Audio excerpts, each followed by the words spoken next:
Hey everybody, welcome back to UR Free TV. It is Wednesday, July 23rd, 2025. So glad to be back with you here on UR Free TV. I'll jump right in with my disclaimer. This video is for entertainment purposes only. It is protected by the United States Constitution protecting free speech, as well as the Sullivan Act and reporting. It is not intended to bully or harass anyone, never to incite violence, hatred, or lawlessness of any kind. It doesn't give legal, medical, or financial advice, and there are further disclaimers in the description below. So I'm so glad to be back with you here on Wednesday. The news is, very intense, kind of disturbing. So we're going to jump in there right now. But I just want to start by saying, of course, thank you to everyone supporting the channel. All of my subscribers, the people who support the channel, thank you for your donations, your prayers, your news tips, all of it, and the great positive comments. I so appreciate all of it. And so we're going to jump right in here. So today's one of those days where it's like, it's a roughie to do primarily here. And there's so many things, but of course, to do with the White House AI action plan that they've just done. And Trump just did a huge press, conference on the whole thing, signing 3 executive orders. And basically, this to me is one of those occasions where you kind of feel like you've walked over your own grave. I don't know if you've ever had one of those spiritual experiences, like a memory of the future, someplace you've gone or whatever, and just gotten a really bad feeling. And then later in life, you go to that same place and something bad does happen. I've had that happen. This feels like that. Okay.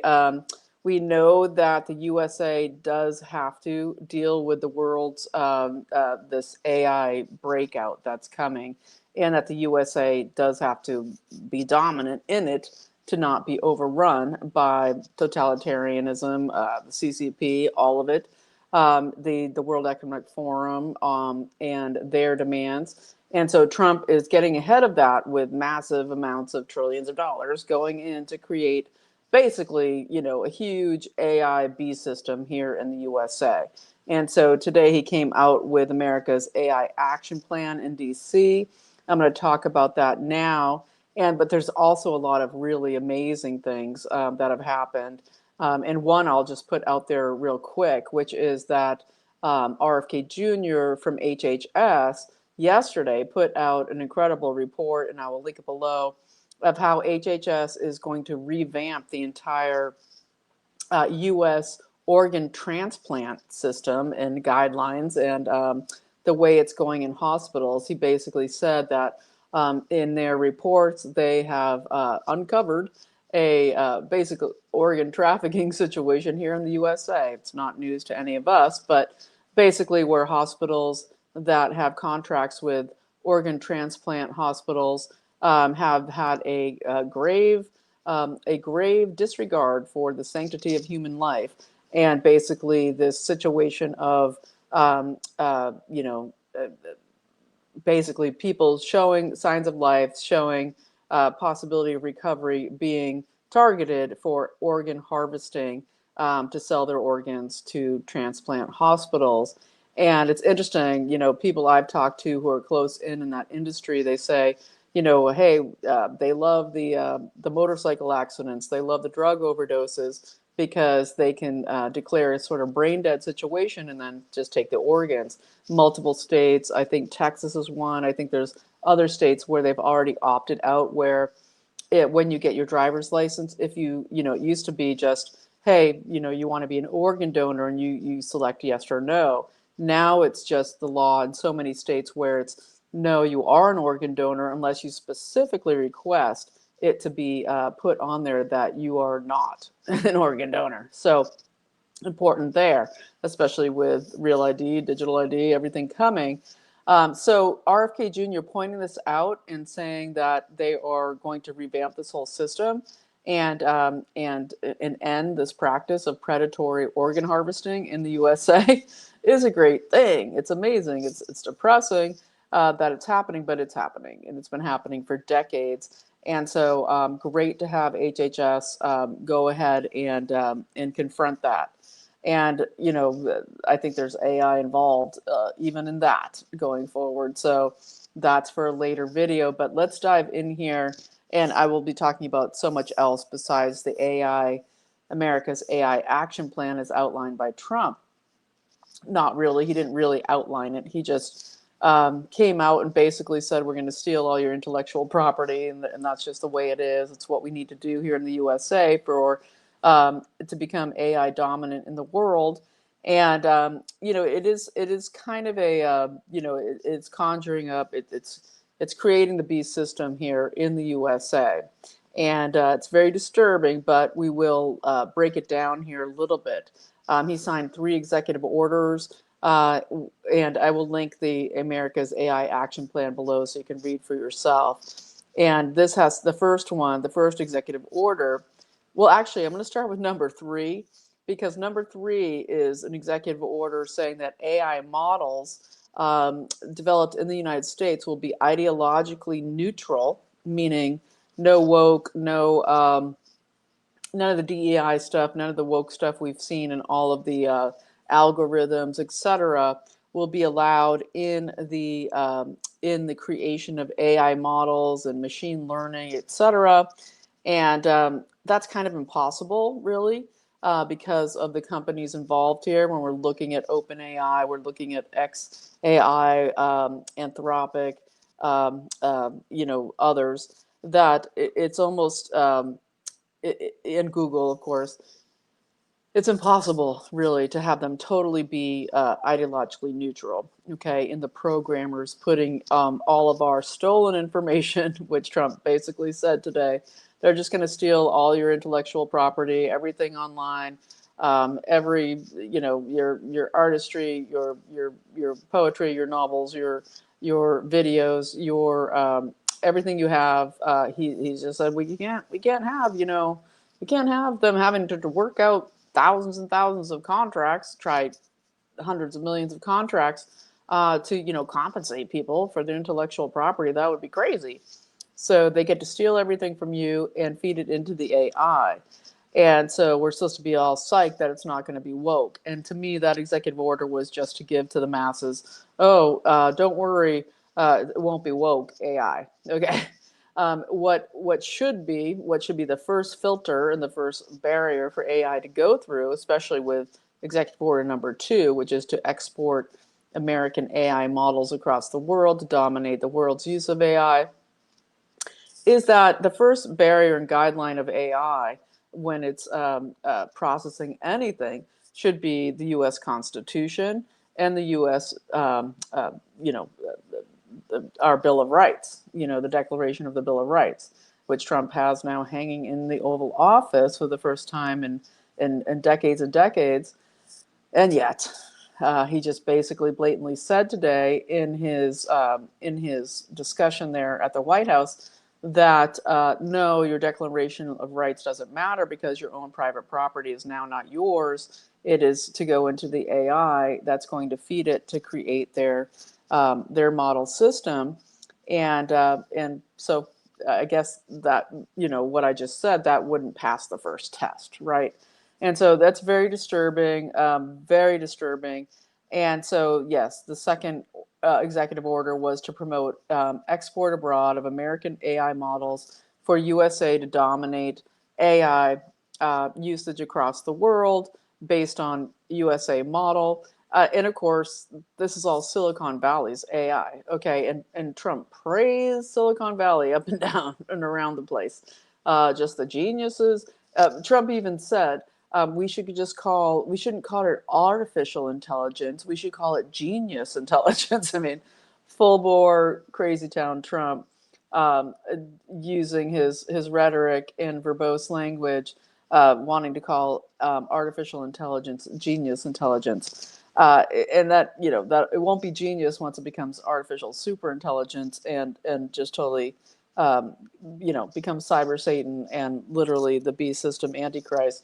But howsoever, when we look at this exporting of the models to everywhere across the world, that is, and I will at least say this, that of course we would want that AI that was built and trained in America with supposedly good values, I hate to even say it because it's just like because there's so much, it's built into all the medical systems, all of the mRNA technology, the Internet of Things, the intra-body nano network, the Internet of Bodies, the natural asset corporations, the Internet of Nature. All of this is all going to be rolling out here, and what's going to be rolling out in Executive Order Number 1 is the federal permitting for AI infrastructure to be fast-tracked for permitting AI data centers. And this has to do, of course, with using federal lands to allow these data centers to be built on federal lands, which means that they're making these corporate contracts with massive, uh, you know, trillionaire corporations, Google, Meta. Trump was praising them. He didn't praise XAI, which is interesting. Still seems to be a hitch in the giddy up there, but uh, basically, Meta and Google and all these other people, they're just amazing. All these corporations that have the rights of people, that they get to, basically they're going to use federal lands, federal ownership, and this federal lands are hugely controlled by the Department of Energy, have been forever. And that's, you get back into the Rothschild ownership of that, all of it, and hugely protected, like militarily protected. And so with Doug Burgum and Chris Wright there, Burgum, Department of Interior, Chris Wright, the Department of Energy. They're just Trump couldn't say enough how they're just hand in hand. They're such a great team. They're like the Wonder Twins, and so basically they're going to, the federal permitting is going to go on warp speed, but also there's going to be the accessing and using of federal land, so they don't even have to go through anything to do with the states where all of these are going to be, built. They can just stick them on federal lands, and this is not right. It's not okay, and it's very disturbing. In the background, we're hearing things about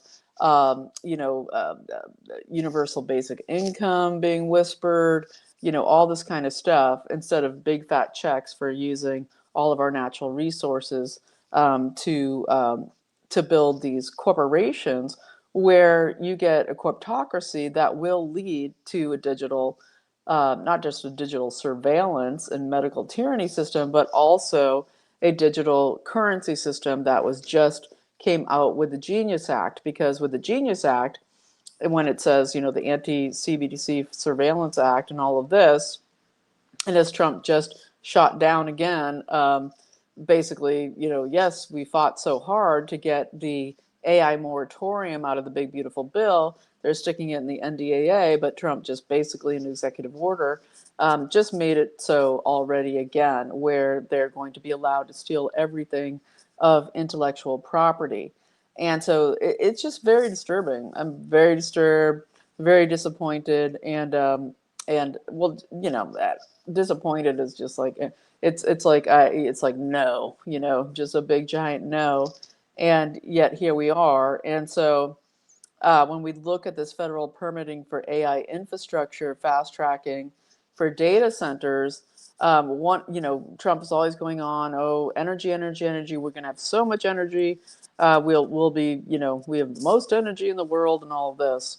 While Israel's killing everybody all around them just to try to access those massive, natural gas, um, uh, the fields that they're trying to get a hold of. But basically, what I'm trying to say here is that as he goes on and on about energy and the need to, of course, create energy, and I think he's saying that, well, Goldman Sachs is saying that AI will require 250% more energy than the U.S. already makes, and it was hobbled under Biden. But the big thing there that's not being talked about is water. Okay, as you see in your blue states, Oregon one, multiple other states, that they want a permit for you to even like inner tube on the rivers or have a kayak on the river. You can't collect your rainwater. You can't you can't have a tiny pond on your property to feed animals. Anything, basically water, right? And they're already on about water, and water is the big new industry. Well, water, when it comes to AI data centers, is massive. I think it's like one chat GBT search takes like millions of gallons of water. Like, it is so insanely huge, the amount of water. And when we look at, I mean, with XAI, I think it is at Alabama or Mississippi, but a huge XAI plant that was built there in the South is complaining massively of huge pollution problems. A lot of this to do with water, and this is the situation, okay, where you're using massive amounts of water, and they've already, trying to, just limit human use of water, and this has nothing to do with what's really prime water, where there's tons of water, okay, that the earth creates. The earth creates. It's not just the rain coming down. The earth creates water that comes up through these beautiful springs and these aquifers underneath the earth. And that's the pure, beautiful, gorgeous, pure water that humans should be drinking, and that, just like Gaddafi wanted to do there in Libya before they killed him, HRC, he wanted to create prime water aquifers for all of the people there in Libya, as well as staying off the central bank system, et cetera. Well, this is a situation the US people and people across the world should have access to prime water from these aquifers from deep in the earth that regenerates itself, okay, as the planet is meant and created by God to be, where it regenerates itself. And instead, what's going to happen here is the ongoing, continual weather weaponization. Okay, I listened to Dane Wigington yesterday, and he was talking about how the rivers, what the hydrosphere, the rivers that are, in the lower atmosphere that are used in the weather weapons, to do these mass floods. We've had, he said something like, I don't know, 36 um, 36 thousand-year floods in the USA just this summer. That is totally fake, and of course controlled by the EMF frequencies, the Doppler radar, the Harper Ray system, and et cetera, NexRad, to dump trillions and trillions of gallons on to create something like what happened in Texas a couple of weeks ago. This is, we're looking at what will be needed for the AI centers. Tons, massive amounts of water. Okay. And the energy is one thing, but the water usage is so massive. And where that water is going to come from and how it's going to, deplete our rights to water, human right of water, our natural, the natural law, natural rights to water is a huge thing. And so this is going to be huge coming forward, and I wanted to let you know about it. So to me, this whole thing is, while I know it's inevitable, that this AI rollout is coming, and yes, would want the US as the best country as far as rights go, to be controlling and leading this thing. It's still awful in what it means for the capture through AI of everything, not the least of which is our intellectual property and our human biological data. Okay, the data of all of our things, whether it is our actual physical bodies, our financial data, our everything we do online, everything. It's not just, oh, we're going to take your article that you wrote or this book that you posted online. It's everything you do online, okay, going to the AI. And Trump basically just put it out there today that, yes, this can't stand, where, people are going to insist that they get paid for their data. Well, why not? Because that's the currency of the day, and people should get paid for their data. If this is the new economy based on AI, then people should get paid for the data that is funding it. that is fueling it, that is making it possible. So I'll leave that there for now. We know they're putting out there, this is the big fight versus China. China's totalitarian AI, even though Google built it, right, under Eric Schmidt, built the whole Dragonfly Eye, built everything, their biometric system, the social credit score system. And that's what I was saying before through the Genius Act, is that because the corporations will run the the stablecoin system. Okay, the people who own the stable coins, right? They can censor you. U.S. government can't censor you, but they can record and create a social credit score system under stablecoin, which is becoming just a new leverage system to leverage the fiat dollar. And instead of free crypto that is protected for anonymity and your chain of custody, that's all gone in the Genius Act. And so while we look at this, the get around here through things like the Genius Act and the use of worldwide stablecoin to prop up the U.S. dollar is that just like the government under Biden and Obama, et cetera, couldn't specifically, supposedly censor you, they can lean on and tell through CISA and all their other NSA, in the full-on censorship commission they had there at the White House, they can lean on Facebook, Meta, Google, everybody used to what was Twitter, to censor you. They could tell them to censor you. And so when we look at stablecoin, whereas the U.S. government is saying, "Oh, we won't have a CBDC, one control grid here. We won't have a digital ID currency." But there's still a digital currency going to be out there. And as they attract everybody and everybody to get into it with the stablecoin, they can then lean on the corporations, okay, who are already creating the social credit score system. We saw, what was it the other day? What did I see? It was, I think it was Delta Airlines came out and said that they are going to use AI to determine ticket prices based on the collected data of the person purchasing the ticket.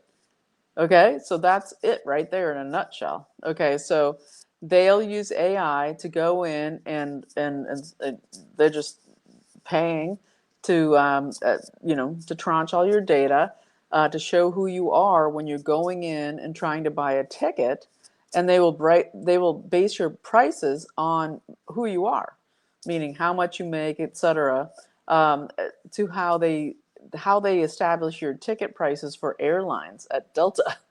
We also have with Hewlett Packard that came out like last week. Hewlett Packard is now selling their printers where they're going to have subscriptions so that you buy the printer, okay, and you think you bought it, you're good, just hook it up to your Wi-Fi, good to go. No, in order to use the printer, you have to then also purchase a subscription plan that you pay monthly to be able to use the printer and print out your whatever. And so this is what I'm saying. Okay, with the corporations then collect your data. So Hewlett Packard, hey, you don't pass some AI system, then you won't be able to print your material. This is just awful. Okay, just awful. So this is where we're headed, and yeah, I'll leave that there. We'll get more into it, of course, as the week goes on. But it's very disturbing about the the use of federal lands as they go out with their Make America Beautiful again commission. Okay, that has the DOD in there on the commission, Department of Defense, and they're trying to seriously get rid of Pete Hegseth right now. That's huge ongoing as the NDAA is rolling out with very curious and strange things there. But the Skynet USA possibility and the B system rollout is very, very disturbing and important for us to just be on top of, right?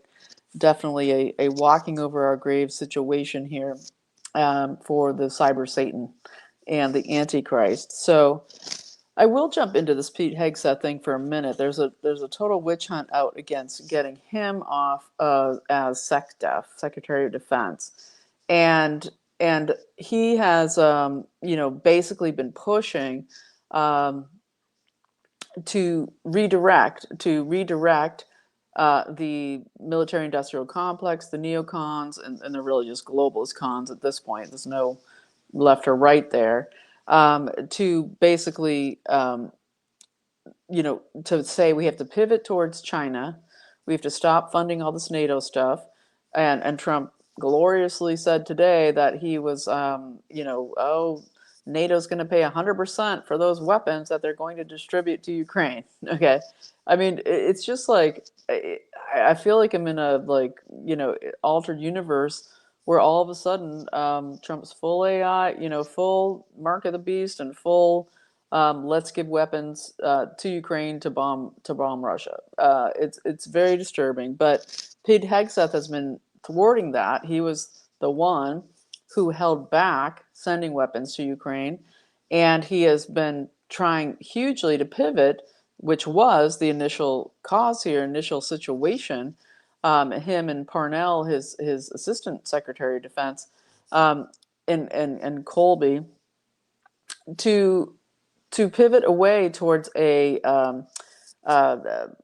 basically, a continental defense where we be focused more in on what is over here in this hemisphere. That's why the focus on the Arctic, the focus on things like Greenland as a strategic important base. What's going on in Panama. This sort of situation to protect the United States on a hemispheric basis and pull out of this EU quagmire of Trotskyite, their huge, massive intention to create World War III. And we have people like Martin Armstrong, who is amazing. Martin Armstrong, ArmstrongEconomics.com. He's been doing basically, speaking of AI, but before there was AI, he was able to program his computer, and he's like a hedge fund guy, but he was able to program the computer to do predictive program, kind of like Cliff High, the woo of Cliff High.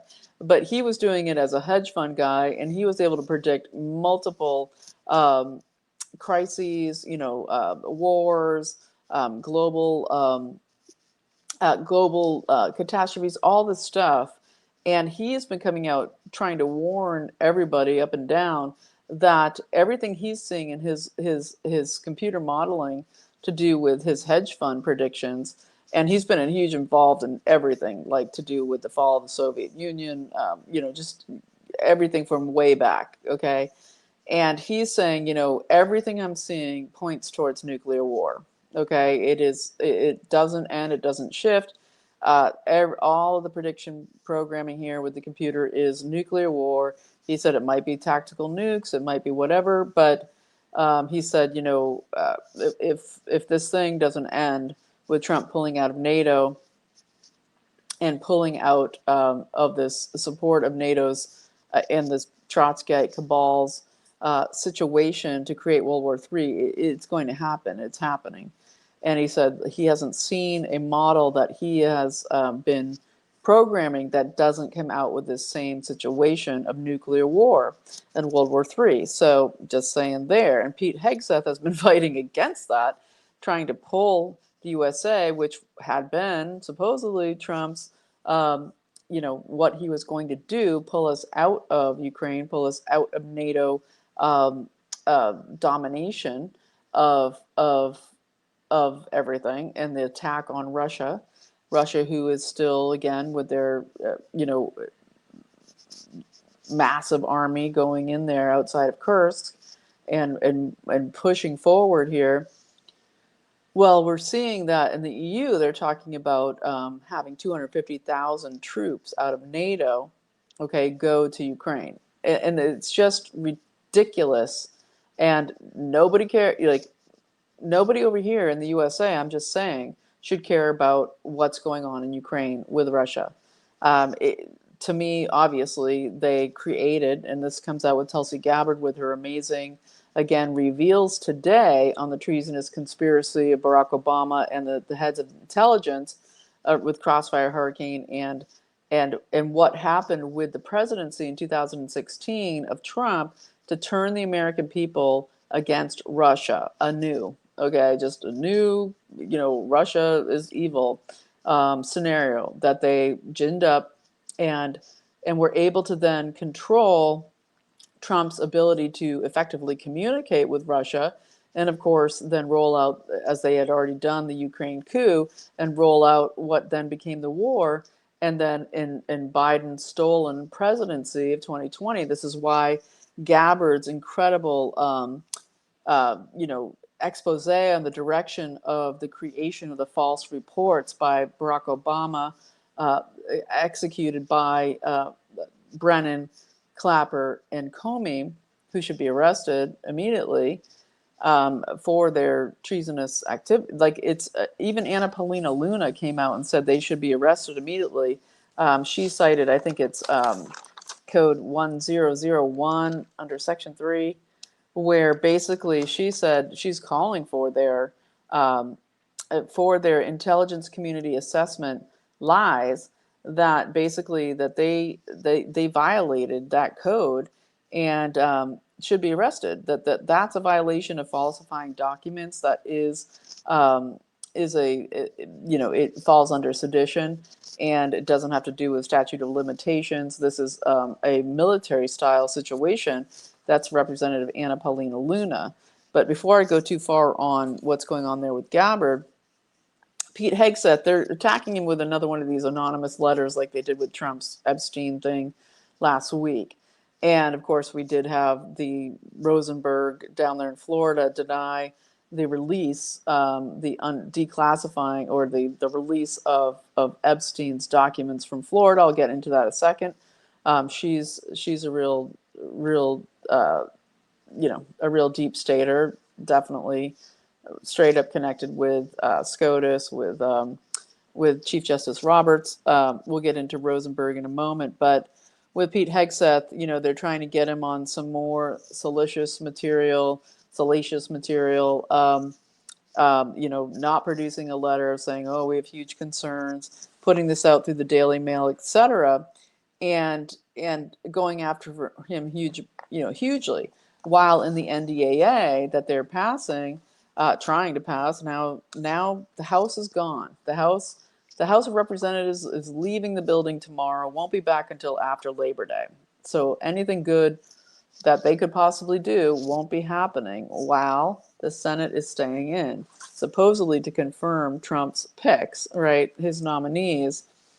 But it sounds to me more like as Thune was a McConnellite, okay? Mitch McConnell, Thune is one of his acolytes. It sounds more to me like the Senate is staying in to basically thwart Trump being able to do recess appointments, okay?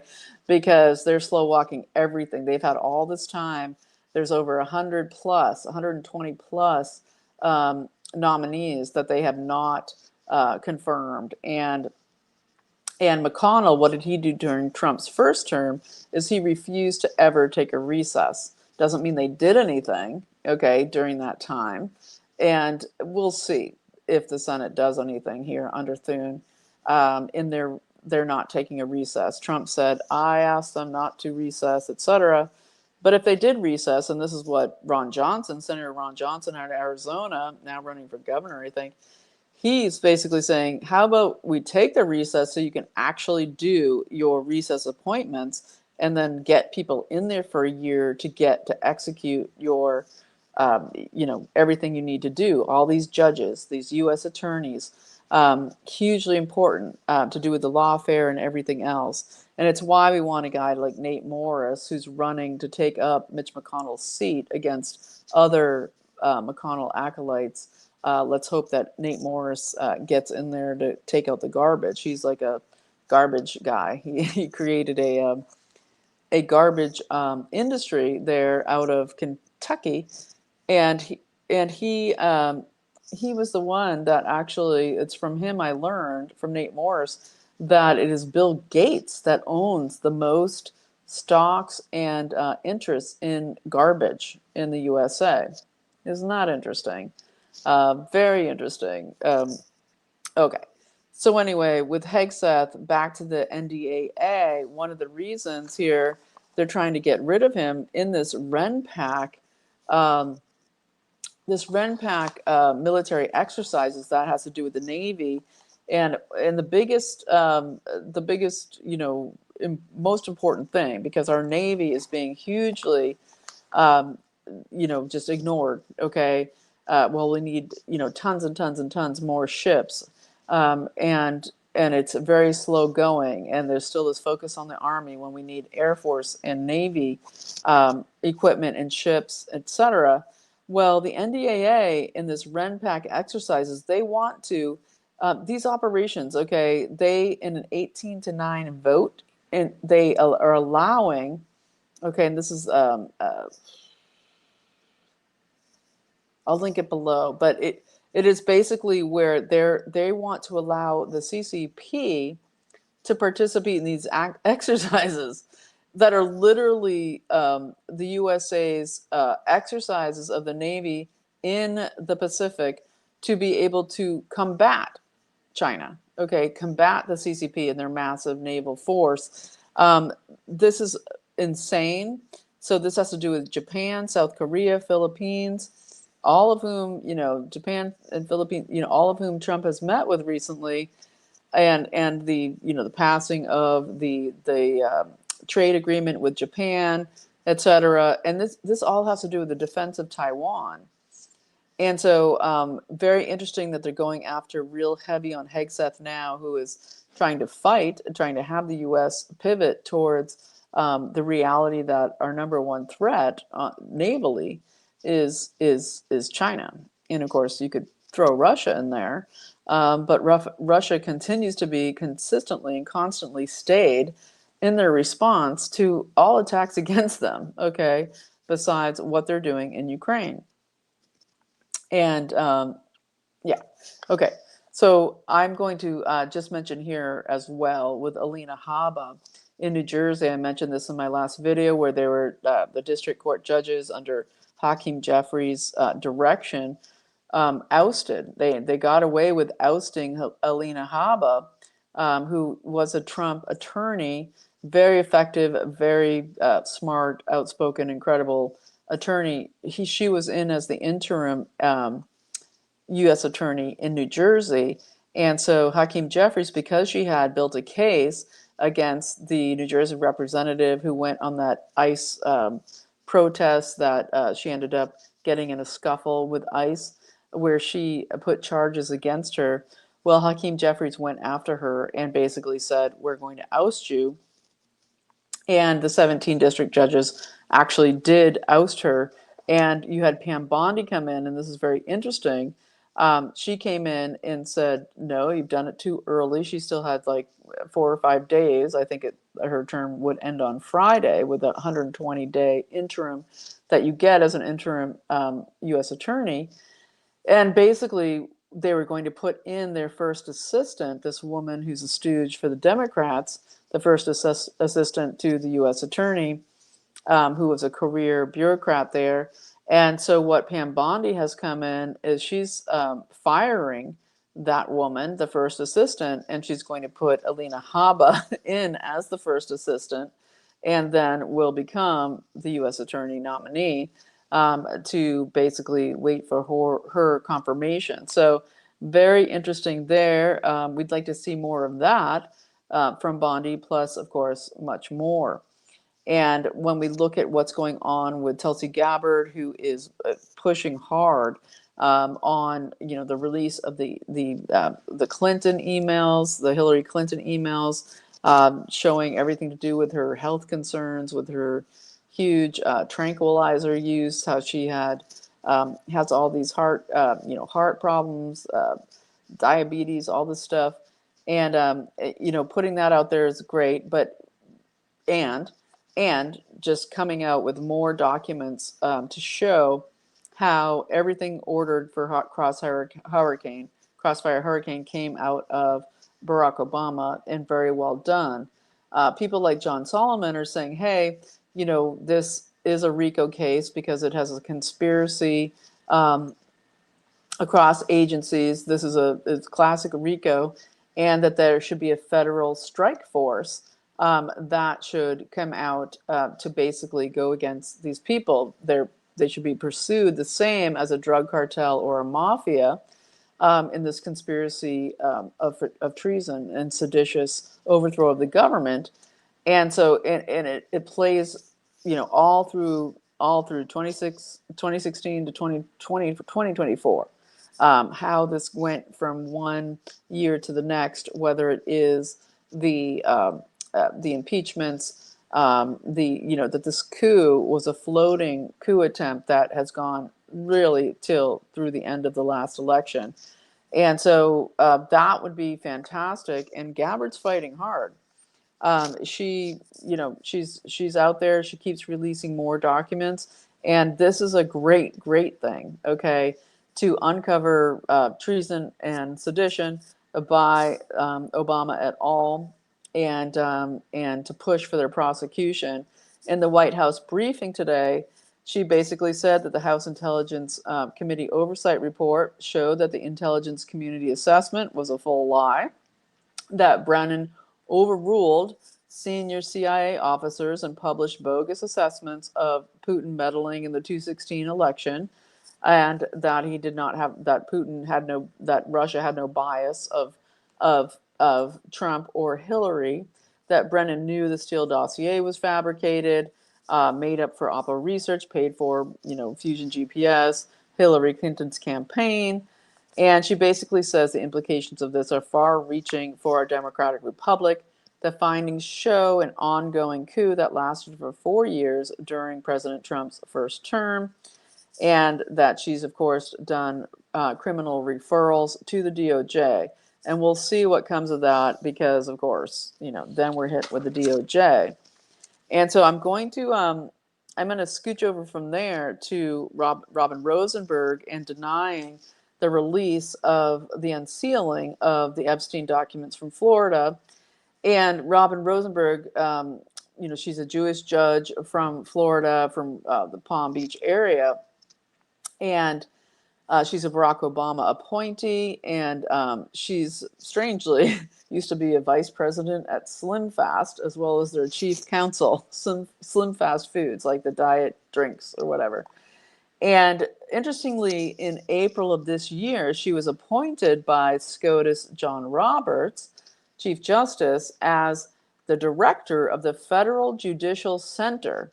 Okay, and that's huge. The Federal Judicial Center. This ties into the Inn of Courts that I've been talking about on this channel for a while. And that ties into the Pilgrim Society and the bar in England and the UK and the City of London, and the control by the City of London and MI6 and the Crown, but especially the Pilgrim Society in their complete running of the council here in the USA, in the deep state, the creation of the Senior Executive Council in 1979 under Jimmy Carter. The whole deep state creation, reaches back to the Pilgrim Society, and they run this whole Inn of Courts. And we get back to Robin Rosenberg, and she is, of course, appointed by John Roberts just in April as the director of the Federal Judicial Center. And she's the one denying the unsealing of the Epstein documents in Florida. So this is all very interesting and squirrely. And we also have, which I'll round out this video with here tonight, is we have the curious death, and yes, he was 80, but Trump is 79, Roy Black, who was the former Epstein lawyer who secured the 2008 plea deal with Alex Acosta, the U.S. attorney, who Trump wanted to put in as Department of Labor secretary in his first term, who said it's been out there on the internet forever that Epstein is a CIA asset. That's why they gave him the plea deal that they didn't expose to the actual plaintiffs. okay, all the girls that were abused and assaulted by Epstein, where he gets this sweet deal of just, where he, has a day, he wears an ankle bracelet and he goes to sleep at this cushy little county jail at night, going back to his home every day. In 2008, well, Roy Black was the one who got that deal with Alex Acosta, and he just happened to die last week, just out of nowhere. No, he had a long illness, they say, but dies at 80. And he is the same guy, Roy Black, who got the acquittal for the 1991 rape trial to do with William Kennedy Smith. If you remember JFK's nephew, William Kennedy Smith, there was a whole connection here with the Bushes. William Kennedy Smith accused of rape way back in 1991. I remember it clearly, but for a lot of you, that's probably like, what? Yeah, he got the acquittal for him, and total connections here with the Bushes. And of course, we know that the Bushes on the west coast of Florida have a huge compound where so much connected to 9/11 was run very closely connected to that Bush compound there in central West Florida on the coast. And he also, Roy Black, in 2015, he blocked the release of the Epstein emails and letters being released then in 2015 when they were requested. He blocked the release of those emails and letters of Epstein. And so it's all very interesting because we have all these blacks, okay, this Jewish, the Jewish black contingent, and we have Leon Black, and I'm trying to find if there's a relations between any of these, but Leon Black is the one who financed Epstein Island, okay, Little Saint Thomas, the pedo island.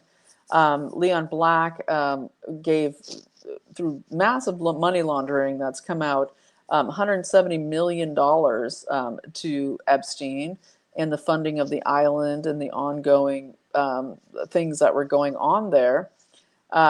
He at the time was CEO of Apollo Global Management, okay, Apollo Global Management, which has about $500 billion in assets. His past goes back to Lehman Brothers, the same as where Epstein got his job, amazingly, because he's this math whiz who never went to college. He dropped out and then got the job at the Dalton School with Donald Barr, etc. And we're hearing, of course, that now Todd Blanche, the assistant AG under Bondi, is going to go and interview Ghislaine Maxwell in the prison there in Florida and meet with her to what? They already subpoenaed her from the House Oversight Committee to whenever they come back and actually do some work again 6 weeks from now, that she, subpoena her and get her testimony, right? But no, Todd Blanche is going to go. And of course, Bill Barr, Donald Barr's son, Donald Barr, OSS CIA, who ran the Dalton School, hired Epstein, and then Bill Barr, the CIA director under Trump first term, and he was AG under Trump first term. Before that, he was CIA director, and then before that, he was AG for George H.W. Bush. His dad, Donald, of course, hired Epstein at the Dalton School, the elite school where so many New York Democrats send their children. And Epstein worked at Lehman Brothers, which is where Leon Black also worked. His net worth now seems to be about $15 billion. And he's again, Apollo Global Management. And I've talked about that company many times on this channel, and maybe this week I can get some more into it. And then we have Cofer Black, right? We have Cofer Black, again, CIA under George H.W. Bush. He was the director of operations for the CIA, and he ends up being on the board of Burisma as the controller of Hunter Biden. He's his controller at Burisma, okay, sent in with Joe and to manage all of the money laundering. And this gets into, Franklin Templeton investments that had everything to do with Barack Obama. Natalie Jaresko, who became the treasurer. She was a U.S. citizen but had Ukrainian roots, so she became a Ukrainian citizen. They put her in as the head of treasury in Ukraine after they orchestrated the coup. And then we have Franklin Templeton Investments and the whole national bank there in Ukraine, and Cofer Black, okay, who all of his history is before the CIA is totally connected to hedge funds and money and all of this. It's kind of like James Comey with the HSBC bank, where he was running so much intelligence connected funds through HSBC. Okay, same thing, same people, same situation. So I'm going to leave it there. There's a lot more always to get to, but I think we'll be leaving it there today. It is intense times. It is intense times, and we're staying armored by God is what we're staying, and we know that God is our anchor and also our savior, and what keeps us. I always keep myself connected to God in heaven, and rooted down into this world that God chose to put us in. And so stay rooted, stay prayerful, and just know that our heart resonance, our ability to pray, call on your full armor. We're all here to, chosen at this time to be here. This is important. We are the ones upon whom the future relies. So, spend a lot of time there in your prayers and your two chairs, you in one chair, God in the other, like Bob Bodine says, and just ask for what your role is. Okay, right now as we confront this massive world fight and what seems to be going really squirrely right now. Um, a lot of this has been in the works and coming towards us, and now it's here. And so I'll do as much as I can to give you as much news about it as we go forward. But take out your sword, in your God's armor, and get ready to, be there for the Prince of Peace. Be a warrior for the Prince of Peace, and speak the truth, and stay centered in your heart resonance. So I will be back with you tomorrow. If you found something helpful in this video and you want to support the channel, it sure would be fantastic. Really would. So I thank you in advance for that. And of course, I mentioned my fantastic sponsor. I think I'll be having an interview soon. Get my good friend Patty back on here to talk about c60evote.com /YAFTV. This is the incredible miracle molecule. Use the code YAFTV for 10% off. Speaking of all of this, in the EMFs and the, just if we live in Skynet, you might want some EMF protection for the radiation. And this is what is proven to fight against damage from radiation to your mitochondria, your DNA, and your cells. Cellular health is everything. It's the root. Cellular dysfunction is the root of all of the diseases, and the chronic diseases especially. I want to get into tomorrow a new report that came out about chemotherapy causing, of course, metastases. No, no surprise there. But the big C clinics buy up C60 Evo by the caseload. It is amazing. Incredible against inflammation. Incredible for cleaning out your mitochondria, regulating your cells. Helping the die off the bad cells. And c60evo.com /YAFTV. Use the code YFTV for 10% off. And if you have supported the channel ever, you get 15% off with a new code and link sent to you. And I give away 2 bottles every month to random people selected. And I love to be able to do that. These are the capsules, the olive oil, which is the highest potency. And I love the capsules because I just find them so easy. I can grab a few, keep them in my pocket. But they have the liquids. This is the MCT oil, the incredible MCT coconut oil, all organic, all incredibly made in America at the best lab in Houston, Texas. Literally the lab where they generated the ESS60 that was used in all of the studies. And they're paying out of their pockets to do more studies now.